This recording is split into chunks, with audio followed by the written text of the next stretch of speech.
Hello guys and welcome to our channel, and today ating papapatuloy ang ating extended reply, or should I say extended response sa arguments ni Mr. Atheist Joy tungkol sa mga so-called Bible kamot ulo moments.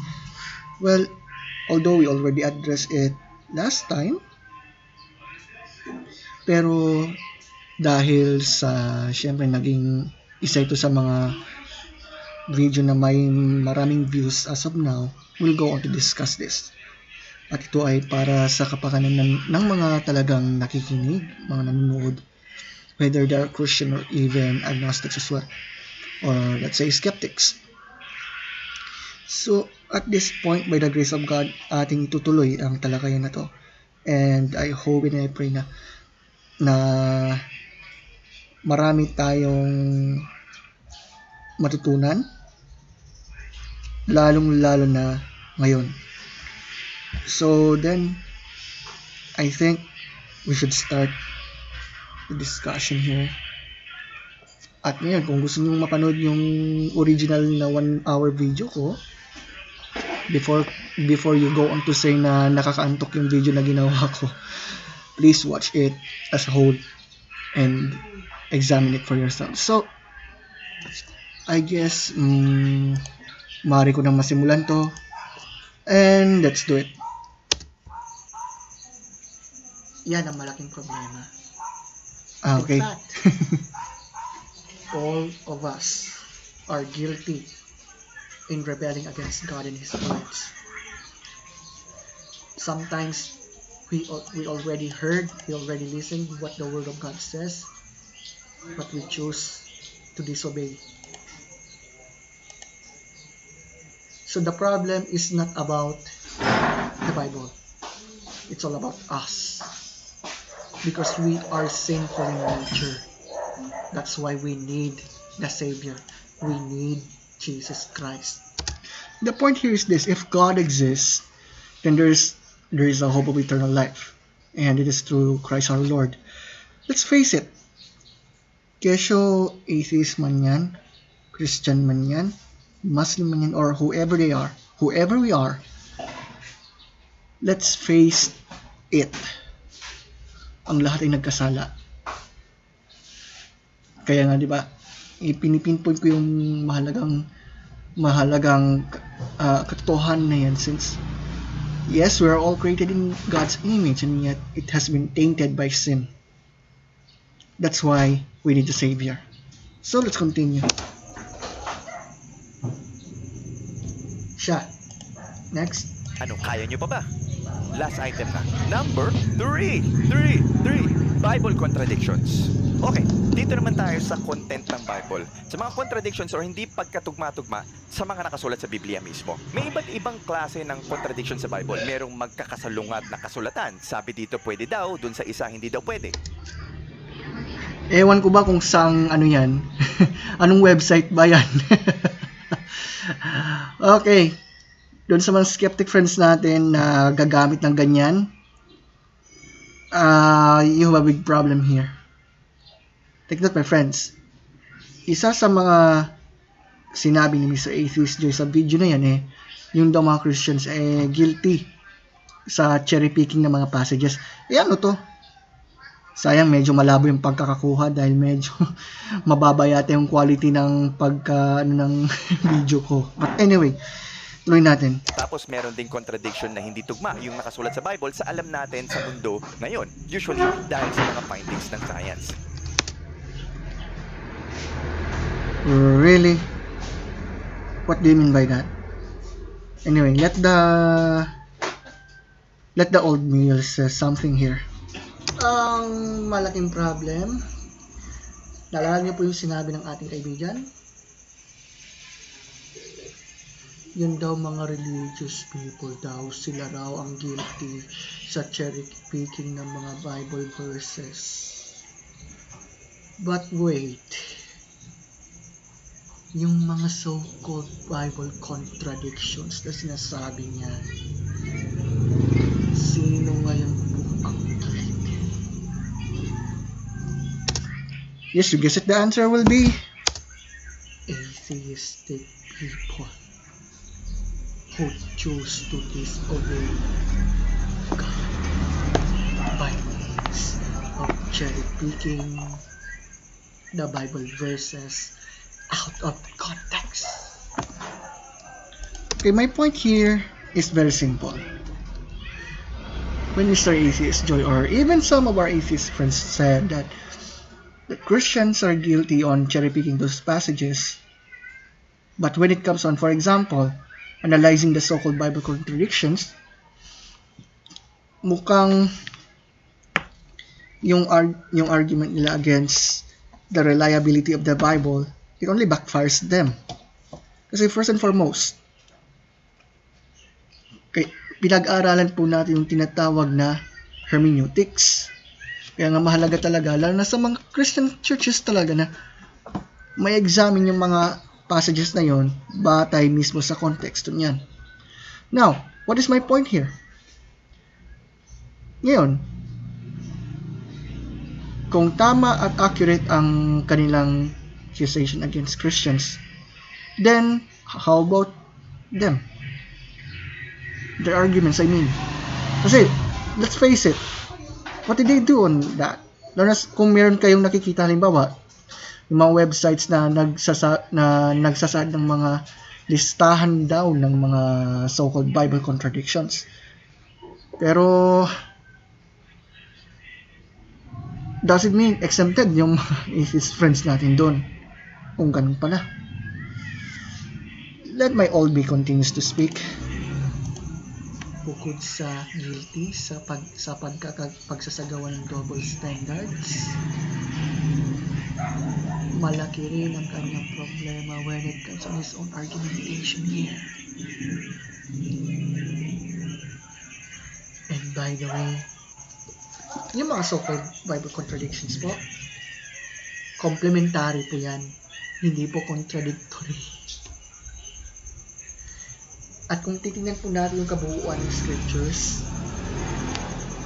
walang problema po ang core Christian beliefs. The existence of God, who is Jesus, what is salvation. Walang problema dun eh. And if you are talking about those, yung mga so-called mga problems daw, complementary na yun eh. At saka yung, siguro, maybe Lord willing, mas matatalakay pa natin yan. Ang problema po kasi dyan, gumagamit po siya ng assumption na yung mga sige, sabihin natin, mga Christians daw, guilty raw sa pag-cherry pick ng mga Bible verses. Kaso, when it comes on what he was saying na so-called Bible contradictions, they're guilty. They are guilty on doing that. They cherry pick those passages out of context para sabihin daw na contradictory daw. So, no. Marami yan. Makikita nyo online kung gusto nyo hanapin. Okay. So, sinasabi niya, hanapin nyo na lang sa online. I-google nyo yan para makita nyo.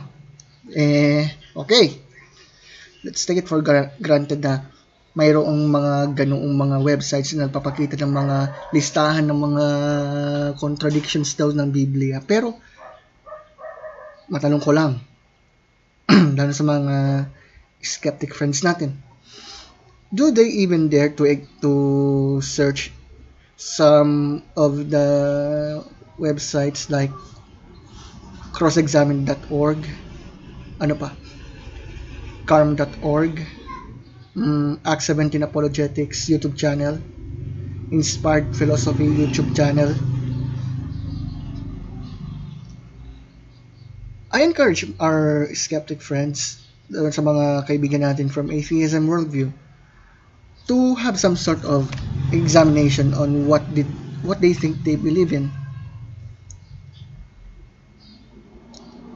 Okay, so sa internet tama, mayroong mga ganung mga website na nagpapakita di umano ng mga contradictions daw ng Biblia, pero Matanong ko lang. First, did you even dare to examine what the Bible really says? Second, na-check nyo ba kung ano talagang sinasabi? Pangatlo, at panghuli, did you compare both sides? Okay. Sige. Hindi ko na iisa-isahin. Pero ang karaniwang sagot ng mga believers ay hindi raw contradiction sa mga yon, kundi wala sa context ang pagbasa. Hindi mo daw dapat basahin ang maikli na verse lang. Dapat buo. At dapat din daw maintindihan mo yung culture noon. Sinulat yun. Consider din ang reality na ang istorya ng tao ay hindi magiging perfect. Pero ang pinanggalingan pa din daw or inspiration ay isang perfect being na si God. Let's face it to Mr. Atheist Joy. Okay, nabanggit niya yung tungkol sa ganon. Na dapat silipin talaga yung pinaka-konteksto nyon. Ang tanong ko lang, na-examine ba ito? Did he really examine those passages that he thought to be quote-unquote contradictory?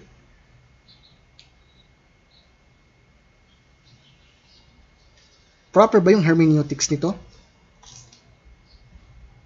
Kasi if it's not, what it could be? And I have a question. When you said that the Bible has many so-called contradictions, ano ba ang ibig sabihin ng salitang contradiction? Ikaw lang po makasagot yan, Mr. Atheist, if you're listening. Anyway. May Bible verse na 1 Corinthians. Sabi, ang Diyos ay hindi Diyos ng kaguluhan. Parang hindi nga. Kasi dapat Diyos ng matinding kaguluhan. You gotta be kidding me. Wait. Tignan natin. Listen to this. If atheism is true, kung ano yung sinabi ng Lord, kung ano yung kumbaga, let's say kung atheism ay totoo, tapos kung ano yung sinabi ng Lord ay ganun. Okay, let's say ganun nga. Kung anong sinabi ng tagapagsalita ni Mr. Atheist Joy, opinion lang niya. Okay. Tapos, let me ask, when you said ang Diyos ay Diyos ng matinding kaguluhan, what do you mean by that? And how did you come to that conclusion? And have you ever considered that it is the atheistic worldview that has many chaos on it, since there's no moral standard concerning to it? Anyway, let the old me will go on to speak. You are a blasphemous guy. Sorry. God is not a God of confusion, but the God of order. Now, if you are making some sort of assumption na yung so-called Bible contradictions, mayroon palang nagpaliwanag na we must have to see what is the context of the said passage based on cultural background, kung ano sinasabi ng kaso instead of refuting it, he was just saying that ang Diyos ay Diyos ng matinding kaguluhan. God forbid. You know what, Mr. Atheist Joy? If you're watching this video, and I know you already watched the video from the Christian Worldview Project, it is better not to make the part 2 of the video that we're talking about, because you are just only showing to all of us here that you are a textbook of example of how to rebel against the King of Kings. Only if Christian theism is true. So let's point out this way. Ang nangyari dito kasi sa claim nito ni Mr. Atheist Joy ay ganito. Sabi ng Biblia, ang Diyos ay Diyos ng kapayapaan, no? Pero ang totoo daw ay ang Diyos daw ay Diyos ng matinding kaguluhan. Yun ang claim ni Mr. Atheist Joy sa ganong statement. But here's the big problem. If atheism is true, first and foremost, opinion lang yan. Second, if Christianity is true, well, then he had a big problem here. Maliban lang kung magsisi, manumbalik sa Diyos, tanggapin ang regalo ng Diyos na buhay na walang hanggan. Kasi, if Christianity is true, we have heavenly hope. But if atheism is true, yung pag-asa, dito lang sa lupa. Wala sa eternal life, or let's say afterlife, for that.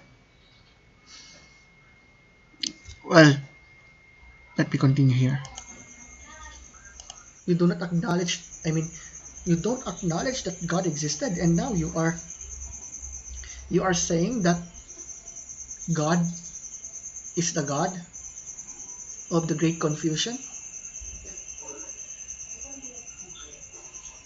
I watched that video a few moments before I make this. Nakakalungkot lang isipin. Because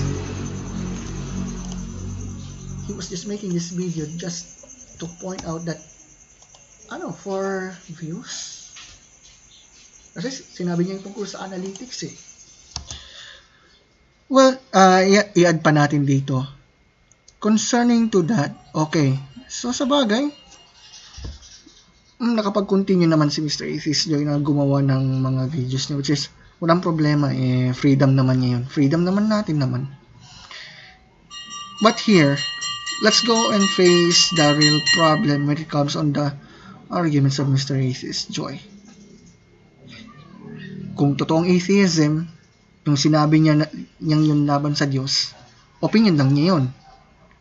And then, how come na magrereklamo siya, magpoproklama ng kanyang complaint doon sa isa na doon pa lang sa simula iniisip niya na hindi raw nag-exist. Kumbaga, nagkaroon tuloy ng tinatawag na double standards dyan. Anyway,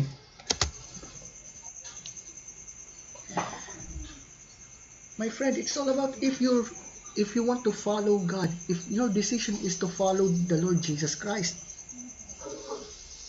At kung sinasabi mo nung tungkol sa listen to your heart, sabi ng Jeremiah 17 verse 9, ang puso ng tao ay mandaraya. At hindi po yun ang standard na mga sumusunod sa Panginoon. Ang standard ng mga believers, si Jesu Cristo.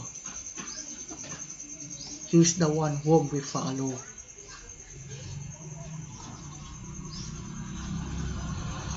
And if you think God does not care, if so, then habang ginagawa mo yung video na yan, habang ikaw ay natutulog, pagkagising mo sa umaga, o nagtatrabaho ka ganyan, bakit sa kabila ng iyong mga ginagawa against God, why God still cares about you and your family? I don't think, parang patapos na ako sa video na to. Pero sige, let the old me speak.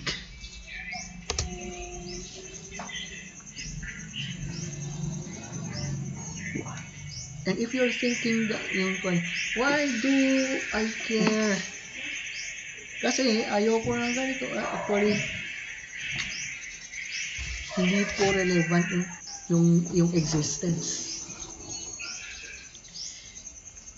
It does not prove your point here.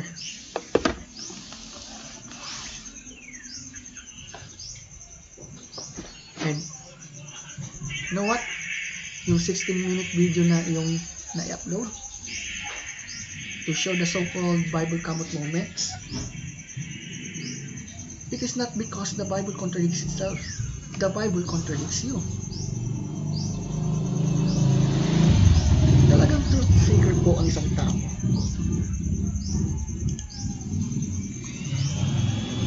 He will let the evidence to speak to itself.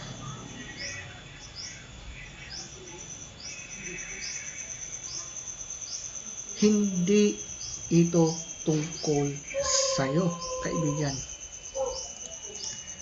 And let's face it, kahit sino ka man, whether naniniwala ka na may Diyos o wala, isipin natin to, hindi tayong sentro ng universe, kundi tungkol ito sa kaparaanan kung paano maparangalan ang Panginoon. In short, our purpose in life is to know God and to make Him known. And yet this man, who argued that there is no God, now he was already blaming God as if it is God who is the one who confused many people. No. Ang punto dito, okay, sige. Let's say, Mr. Atheist, you will go on to complain against God. But wait, kung atheist may totoo, bakit siya nagreklamo sa isang being na ang tingin niya doon ay hindi naman nag-exist? To my atheist friends who went on to say that because of what God did, there's no God. Here's my question. Paano po kayo nagko-complain sa isang being na at the end, you already believe na hindi naman pala siya nag-exist? Double standards to Tayong mga tao minsan ang may problema. Tayong mga tao ay makasalanan. That is why we need Jesus Christ. But since our friend goes on and on blaming God, napapaisip ka po ba? Diba sabi mo, you are taking care of your children, your family. Okay, dagdag ko na rin. Okay, since it was been mentioned tungkol sa pangangalaga sa pamilya or some sort. If God does not exist, itong tanong ko, mabuti ba na alagaan ng pamilya? If you say yes, or let's say may baka ibang magsabi ng no, pero sigurado ako yes ang isasagot. What standard do you have para sabihing mabuti ang pangangalaga sa iyong family? Yun ang dapat sagutin ng mga kaibigan nating atheist dito. Anyway, may kaisa-isa pong dahilan.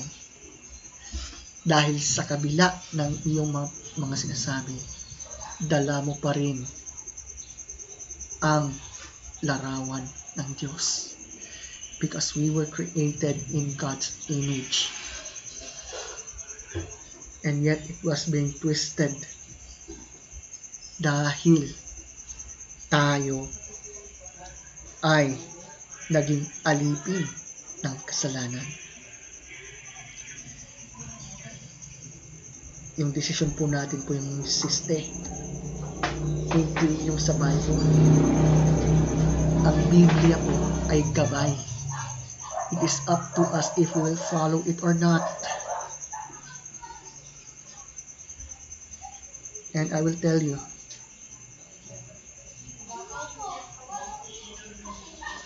ang Diyos ay hindi Diyos ng matinding kaguluhan. He wants you to know Him more. He wants you to be saved.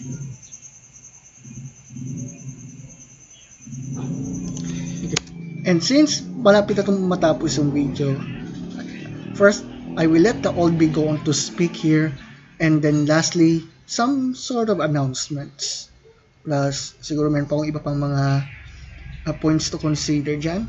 Pero, let the old bee go on to speak once more. Let's go. It's up to you. If you will follow, if you will follow God, if you will receive His gift, if you will receive His free gift or not. Actually,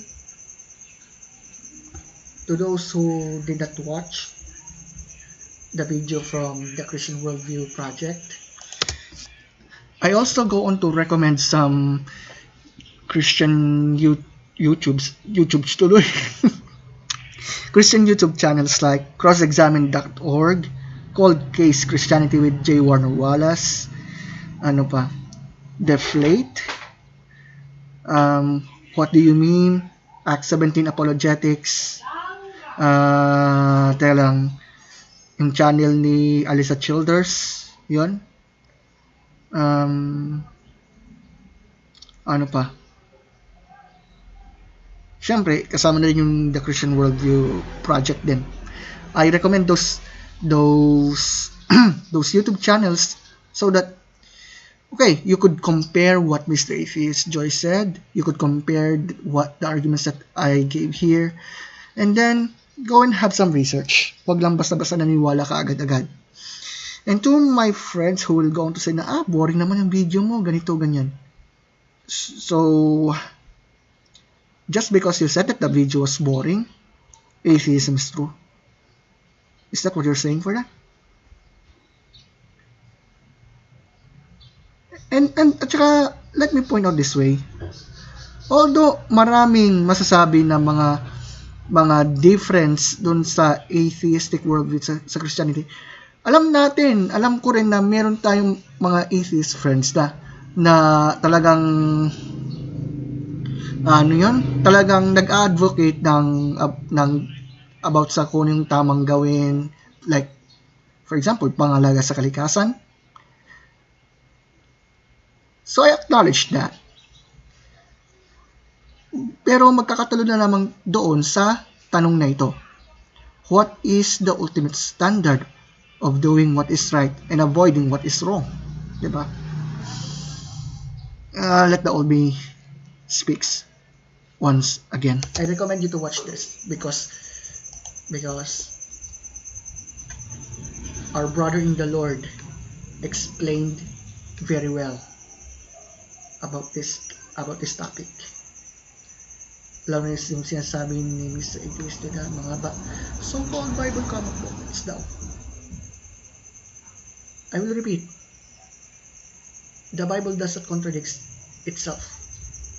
The Bible contradicts you.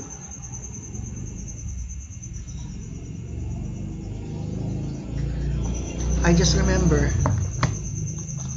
what St. Augustine said. We love the truth when it enlightens us, but we hate the truth when it convicts us. And that's what happened.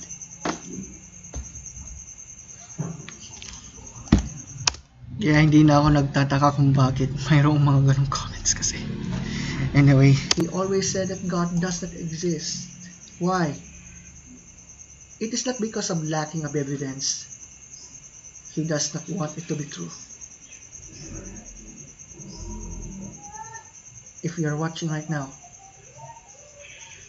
and to our atheist friends who are watching,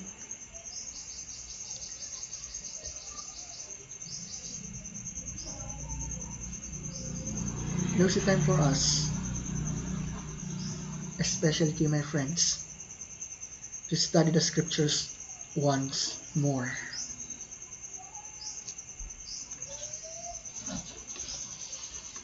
I hope and I pray na ang video nito ay magiging malaking leksyon sa bawat isa, especially to the Christians who were being challenged by those objections.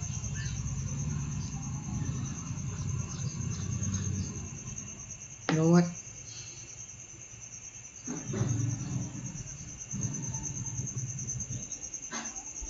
Let us admit it.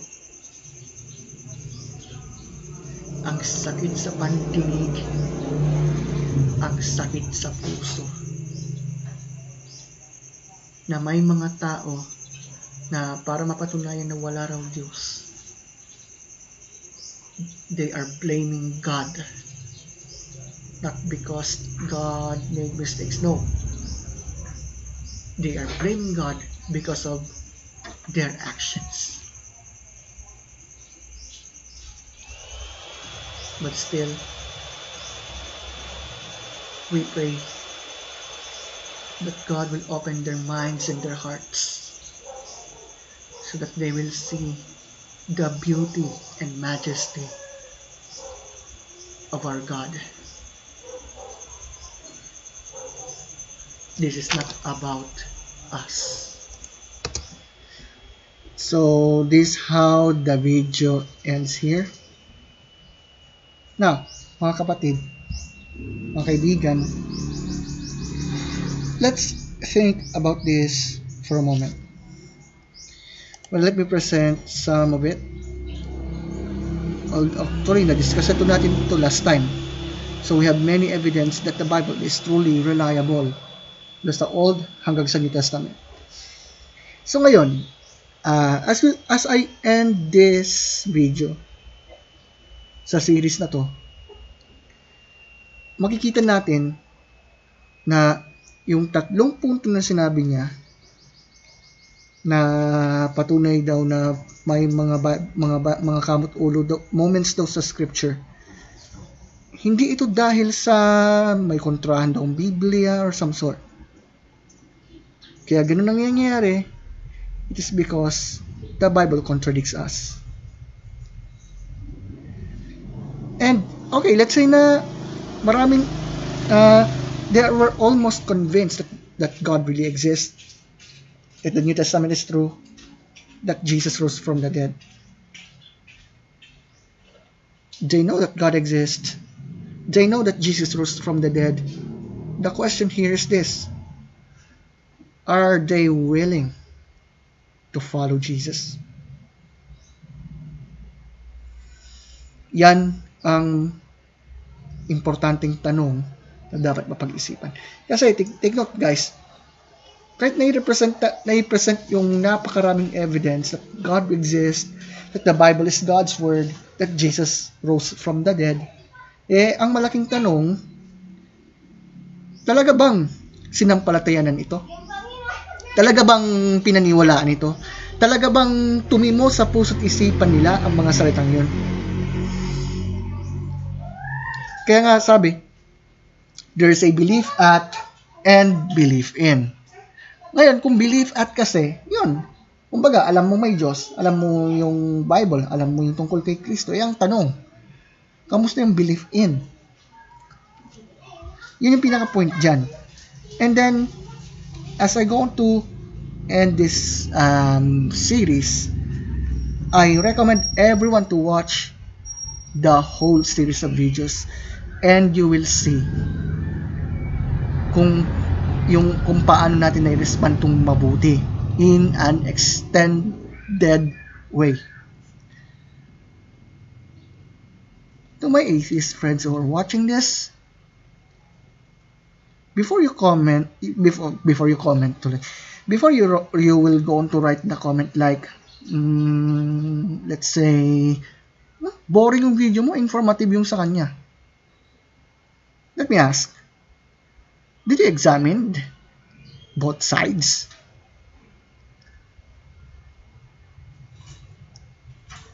O basta naniwala ka lang? Pangalawa, concerning to the claims of the Bible, okay, compare it to the statements of Mr. Atheist Joy dun sa mga so-called Bible kamot ulo moments na sinabi niya. Halimbawa na lang dun sa issue ng early manuscripts, ganun. Examine mo muna mabuti. And lastly,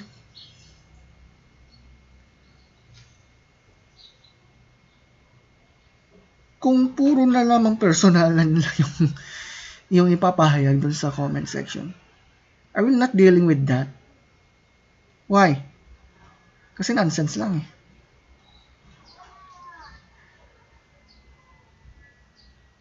If you think that atheism is true, just answer those questions. What do you mean by that? How did you come to that conclusion? And have you ever considered so on and so on na mga paliwanag? I recommend everyone to review those videos once more dun sa series natin. And then, I pray na sa pananaliksik na inyong isinasagawa, whether you're a Christian or atheist or whoever you are, dun sa mga Christian friends natin, mas lalo pang mapatatag yung pananampalataya At sa mga skeptic friends natin, ma-realize nila na may Diyos na lumikha ng lahat na nagligtas sa kanila mula sa tanikala ng kasalanan. Well, this is how we end our series of videos examining the arguments of Mr. Atheist Joy once more. So, Lord willing, yamang meron na naman siyang bagong video entitled, Totoo bang may Diyos? We'll go on to discuss this by answering a question. Maliban dun sa sinasabi na, does God exist? Mas maganda nga yung topic na pinipinpoint ni Dr. Frank Turek ng cross-examined. At yan ang i-adapt natin ngayon para sa mga Filipino audience. What better explains reality? Theism or atheism? Ano ba yung pinaka-the best na nagpapaliwanag sa reality? Yung bang paniniwala na may Diyos o wala? Abangan nyo po yan sa susunod na mga videos natin. So please pray for me, lalo na sa ministerial activities ngayon. And then let the love of God shine through us. When it comes to evangelism and apologetics, lalo pagka nag-respond tayo sa mga ganitong arguments, we are not doing this out of hate, we are doing this out of love. Kasi mahal din ng Diyos yung mga taong yan, including Mr. Atheist Joy. God loves them. Sabi nga ni Dr. Frank Turek when he debated Christopher Hitchens, na sinasabi niya na sabi ng Lord daw, there is Christopher Hitchens, I love him and I died for him. To my skeptic friends who are watching this, ganyan lang yan yung sinasabi na there is, let's say Mr. Atheist Joy, for example, there is Mr. Atheist Joy, God loves you, and when He became man, He died for you. That's all for this video. Maraming salamat po sa inyong pagsubaybay sa channel na to. I mean, sa series na to. I hope and I pray na doon sa extended responses natin, meron pa rin po tayong natutunan. So, pagpalain nawa ng Diyos ang bawat isa. Pag-ingat po, stay safe. God bless you. Jesus is Lord.